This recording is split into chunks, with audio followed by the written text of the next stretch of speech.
حضرت ابو ہریرہ رضی اللہ عنہ بیان کرتے ہیں کہ رسول صلی اللہ علیہ وآلہ وسلم نے فرمایا، جب اللہ نے آدم علیہ السلام کو پیدا فرمایا اور ان میں روح پھونکی تو انہوں نے چھینک ماری اور الحمدللہ کہا۔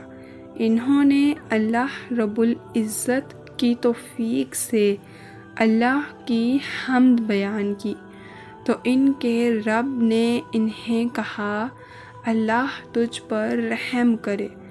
آدم علیہ السلام، فرشتوں کی اس جماعت کی طرف جاؤ جو بیٹھی ہوئی ہے، وہاں جا کر کہو السلام علیکم۔ انہوں نے کہا السلام علیکم۔ انہوں نے کہا علیک السلام ورحمۃ اللہ۔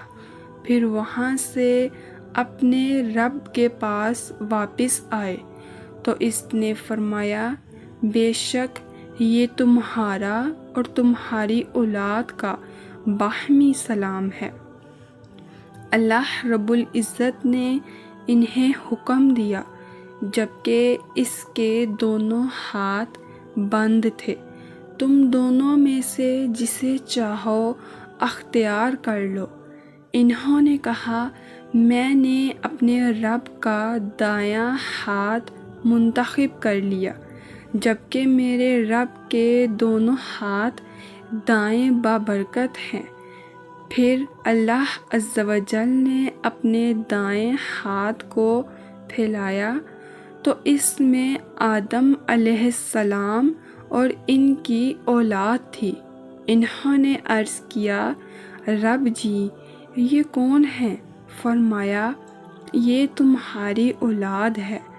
ہر انسان کی عمر اس کی دونوں آنکھوں کے درمیان لکھی ہوئی تھی، اور ان میں ایک ایسا آدمی تھا جو ان میں سب سے زیادہ روشن چہرے والا تھا۔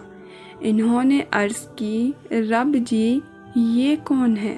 فرمایا، یہ آپ کے بیٹے داؤد علیہ السلام ہیں اور میں نے ان کی عمر 40 سال لکھی ہے۔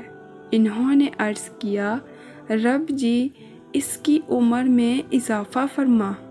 اللہ تعالیٰ نے فرمایا، بس یہی ہے جو میں نے اس کے لیے لکھ دی ہے۔ انہوں نے عرض کیا، رب جی میں اپنی عمر سے 60 سال اسے عطا کر دیے۔ اللہ تعالیٰ نے فرمایا، یہ تیرا معاملہ ہے۔ فرمایا، پھر وہ جس قدر اللہ نے چاہا جنت میں رہے، پھر وہاں سے اتار دیے گئے، اور آدم علیہ السلام اپنی عمر شمار کیا کرتے تھے۔ جب موت کا فرشتہ ان کے پاس آیا تو انہوں نے فرمایا، تم جلدی آ گئے ہو، کیونکہ میری عمر تو 1000 برس لکھی گئی تھی۔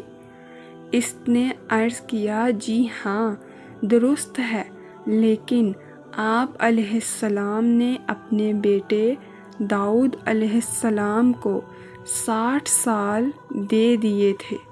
انہوں نے انکار کیا، اسی وجہ سے ان کی اولاد نے بھی انکار کیا اور وہ بھول گئے، اسی وجہ سے ان کی اولاد بھی بھول جاتی ہے۔